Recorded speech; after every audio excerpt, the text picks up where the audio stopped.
النهارده كلامي عن لاعب لسه بيبدأ مسيرته، ولكنه لاعب مبشر بشكل كبير جدا. جناح سريع، جناح حريف، سوبر ستار في المراوغات الفرديه والمواجهه واحد على واحد صعب جدا. يلعب يمين، يلعب شمال، يلعب بلاي ميكر، هيقدم مستوى هايل لانه لاعب يمتلك امكانيات فعلا مختلفه، ويقدر يقدم اضافه لاي مدير فني واي طريقه لعب، وفي اي دوري في العالم هيلعب فيه هتلاقي امكانياته واضحه وفعلا مختلفه. كلام هنا عن اللاعب النيجيري الموهوب اونوبيتشي اوباسي، مواليد 2005، عنده 20 سنه في الوقت الحالي، طوله 1.69 سم، يمكن لاعب مش طويل جدا ولكن قصير يعني نينجا، وبيلعب وينج ليفت، وقيمته التسويقيه 250,000 يورو في الوقت الحالي.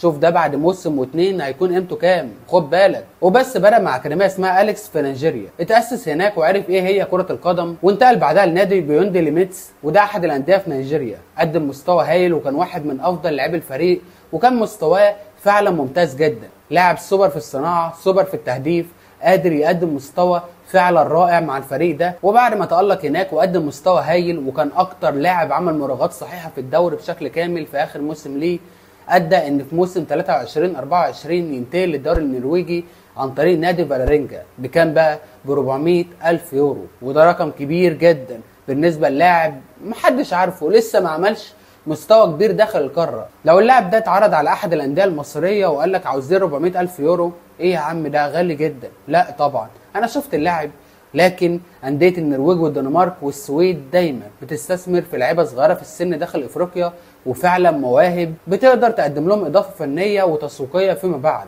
بشكل فعلا هايل. المهم فعلا انضم للفريق النرويجي ولعب مع فريق ريديف وقدم مستوى هايل. اول موسم ليه لعب 21 مباراه، سجل 4 اهداف وصنع هدف.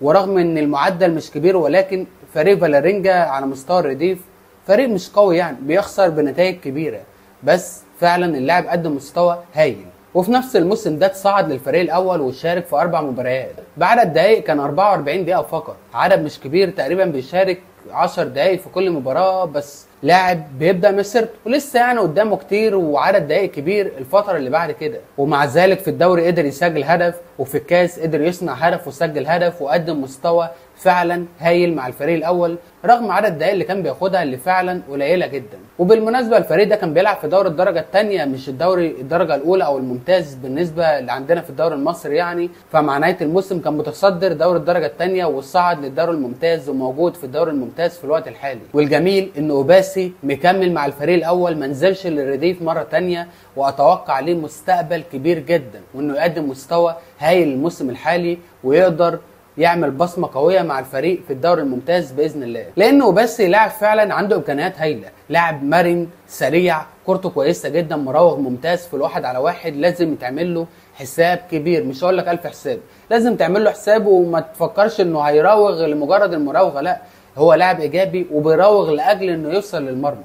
لاعب يمين، لاعب شمال، فهو لاعب ايجابي جدا، مسدد هايل على المرمى برجله اليمين او حتى الشمال، لاعب يمتلك سرعات هايله، بيستغل المساحات بشكل هايل، تحركاته في عمق الملعب ممتازه، فعلا موهبه متوقع لها مستقبل كبير جدا الفتره اللي جايه. وانا اتوقع الموسم الحالي من الدوري النرويجي هيقدر يقدم مستوى جيد، ويقدر يثبت نفسه بشكل كبير مع فريق فالرينجا، وهيقول انا هنا علشان يلفت انظار انديه اوروبا اللي دايما عينيها على الدوري الدنماركي والسويدي والنرويجي، لان الدوريات دي عندها لعيبه صغيره في السن، وفي نفس الوقت حجم المبيعات او القدره الماليه مش كبيره. يعني لما تروح تشتري لاعب من هناك بحد اقصى لو لاعب فلتة يعني هتدفع فيه 4 مليون يورو، فاحنا بنتكلم عن لاعب بيتم تحضيره انه يكون مستقبل النادي، وانه يوصل لمراحل بعيده في كرة القدم العالمية بعد فترة مش كبيرة من دلوقتي بإذن الله. وأنا متوقع ده.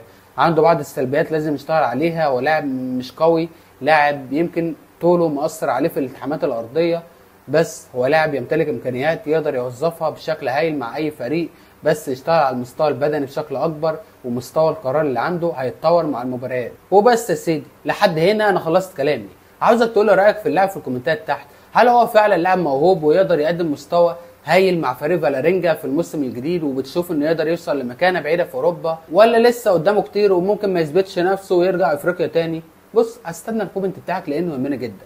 واخيرا اتمنى توحد الله وتصلي على النبي، واعمل لايك وسبسكرايب وفعل زر الجرس، واوعى تنسى تعمل لايك وفولو للصفحه الرسميه على فيسبوك اللي اسمها طوفان اهلاوي او اللي اسمها سكاوت اي كيو، بنتكلم كتير جدا في الكوره هناك، فخش اعمل لايك وفولو وتابع كل جديد. نتقابل بخير، سلام.